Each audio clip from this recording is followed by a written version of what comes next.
continues to creep closer, but that is truly a college play, not an NFL play. Because you'd snap the ball from the 3-yard line there, whether it's going for 1 or going for 2. So it makes sense to try it that way, to maybe fake it. In this case, from the 15, makes 0 sense. And now your lead's just 6-0 instead of 7-0.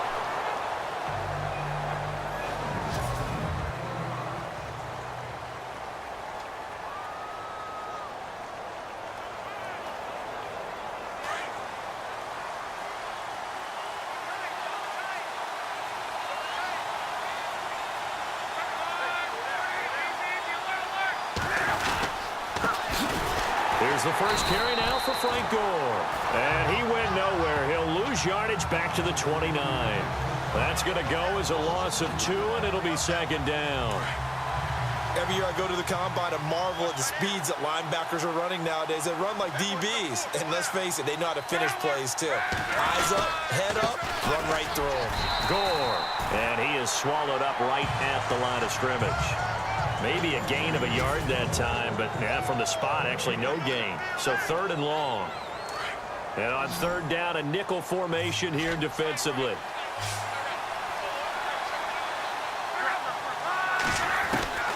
Out of the gun, Luck. And he's got his man, Hilton. T.Y. Hilton, nobody to beat. Touchdown, Indianapolis. T.Y. Hilton, 71 yards. And the Colts have tied things up. They can take the lead with the extra point. And correct me if I'm wrong, that was just a simple fly route, wasn't it? No, there's nothing to correct at all. You've got it down pat. And I just remember as a player, when I'd be in practice sessions and I'd hear 9 from the receivers, that meant fly route, go, look out. That was the 9, and he just kept going all the way into the end zone for the touchdown. This is taken at the 3. And Hill running right through him. And he'll return this one all the way onto the other side of the field. In just about every special teams meeting, there's a discussion with the punter about his importance. Why?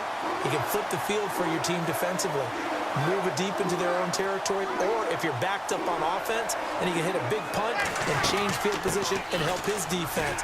In this case, though, field position got flipped by the return team. You can do it so many different ways on special teams. Officially no gain on the play, and it's 2nd down. And when the defense wins and gives up no yardage on a running play, that's something they can build on and carry themselves forward throughout the game. They've got it 2nd and 10 to start things out.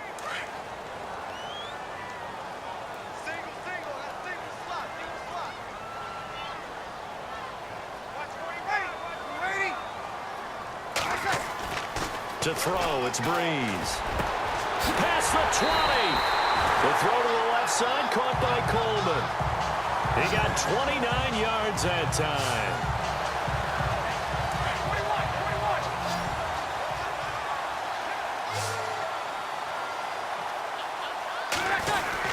Now a 1st down carry. It's Kamara. And he's brought down. Another nice gain, 16 yards there, and a 1st down again. Tremendous blocking by the interior of the offensive line. They didn't just gash him there. They blasted a gaping hole for him to gallop through. I think if he comes back to the huddle, he better be giving them a whole lot of credit and thanking them for that much space to rumble. Breeze now. And he's got it. Touchdown, Saints.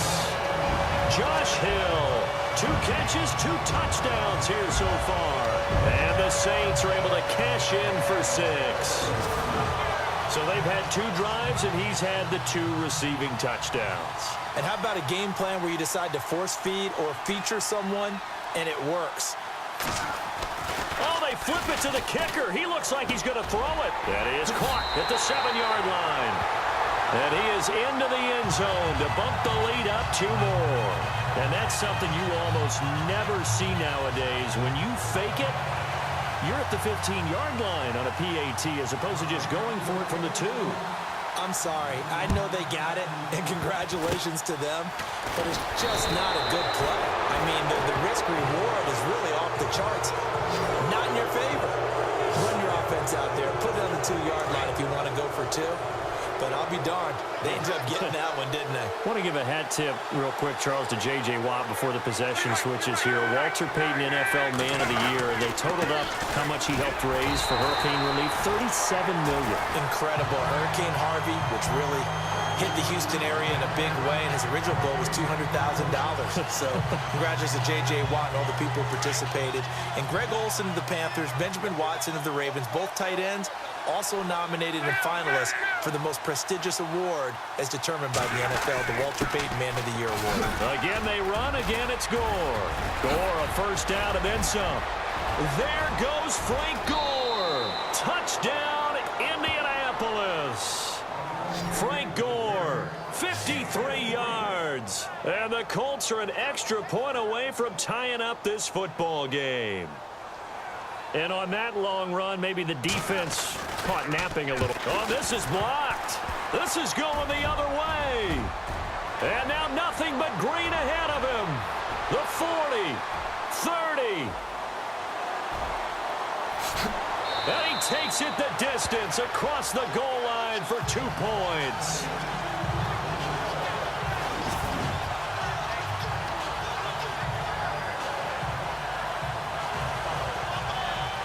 The kickoff unit is out on the field, and they will send this one away. This is fielded a couple yards deep. Nice little juke. And the decision to bring it out, a good one, as he's up a yard or two shy of the 30.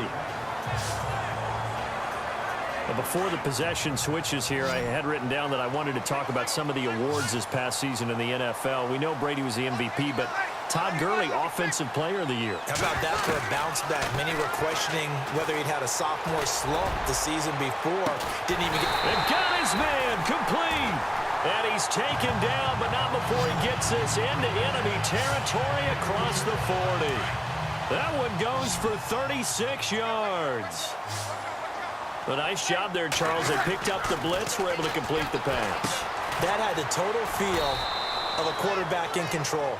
Red blitz, got him into the right protection scheme, so he doesn't get hit back there. He's got a chance to step up with supreme confidence and deliver it downfield for a nice completion. 2 minutes to go here in the first half. We're back to New Orleans after this. A reminder that when halftime rolls around, Larry Ridley will have all the highlights and analysis of this first half of play from our studios in Orlando. 17 yards on the pickup there, and the drive will continue. We both know it's difficult, but they've made it look effortless out there. Through the air, on the ground, they've moved the ball with relative ease.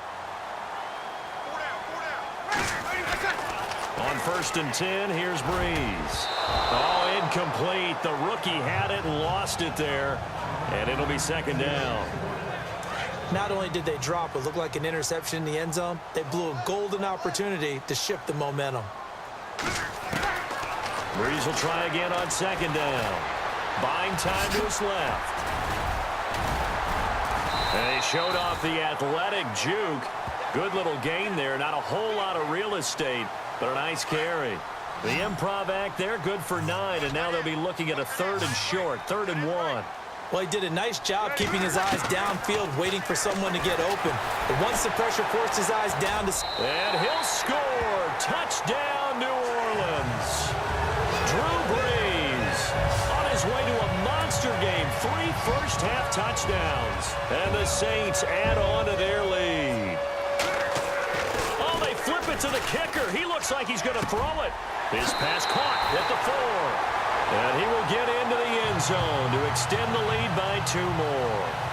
He hits the big target for the 2-point try. Defenses hate those guys, especially around the goal line. It's hard to decide who you're going to put on him. Are you going to put a smaller corner on him? Are you going to put a safety who doesn't have maybe the same coverage skills? How about a linebacker? He may have the size, but he's not used to really covering in space. That's why the tight end gives you such a great advantage when you're throwing the football. Before the offense changes hands here, let's look back at the Super Bowl February 5th. What a game. I know you were there calling it offensively, though. Impressive on both sides. It certainly was, and let's face it, if you're in Minnesota, it's cold outside, but you talk about the offenses, they heated up in a big way. And how about Nick Foles? The backup quarterback turned MVP, 373 yards, 3 touchdowns, and, of course, the big one receiving on the Philly special. Quite a story. And as you and I were talking about off air, it was just a fluid game, not a lot of penalties, just really clean play. Exactly the type of game the NFL needed for the audiences at home watching the game and, of course, people in attendance. A really well-played game. And an incomplete pass. That'll stop the clock here with just under a minute to play in half number 1. Pressure, and that's certainly going to be a key to this game going forward. And that time, they were able to get in there and influence the throw. And remember, quarterbacks got to get rid of it. They don't have the tuck rule that they can fall back on anymore.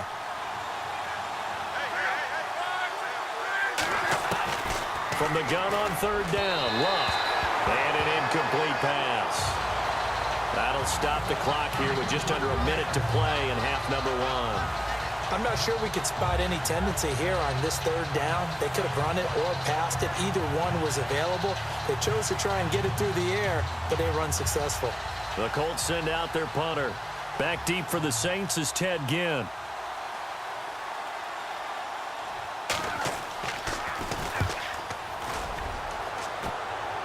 And this will carry out of bounds. Where are they going to spot it now? At about the 18-yard line, it looks like. So the football switching hands here in just a second. And, you know, Tom Brady, just to go off on a tangent for a second, may have lost the Super Bowl. But 3rd MVP this past season, and what he did at age 40, really something, right, Charles? Absolutely phenomenal. Ended up beating out Todd Gurley, the running back for the Los Angeles Rams. But he would have traded it for a Super Bowl win, don't you think? How about this? The last 9 NFL MVPs to play in the Super Bowl that same season, 0-9. Yeah. He had to go all the way back to Kurt Warner in, what, 1999, where he won the double? We were going over that stat earlier. That is hard to believe. But he would have been the MVP had the Patriots pulled that one out. He still has 5 rings, though. 5 Super Bowl titles for Brady. And now before this first down play, we're going to get a timeout here, as the clock will stop with 21 seconds to go here in the first half. And now a first down following that long gain. From midfield, here's Breeze. And no escaping this time as he'll go down. They got him for a sack. Now before the second down play, we'll get whistles and a timeout as they stop it with 16 seconds to go in half number 1.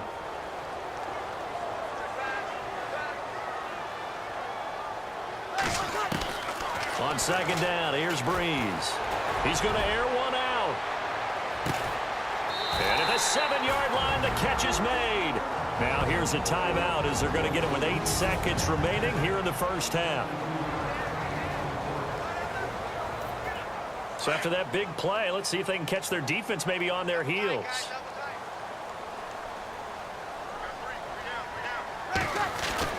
Breeze now to throw. And he is into the end zone. Touchdown, New Orleans. Ted Ginn in the final seconds of the first half. And the Saints now add 6 to their lead. And that's a lead that excites a team as they head into the half. Good way to finish things off. Yeah, able to extend that lead, and you always say it, that can totally change the complexion of half number 2. Yeah, it changes your morale, changes your outlook. But even before that, let's see if they decide to kind of squid kick or what they're going to do on the kickoff, because you don't want to give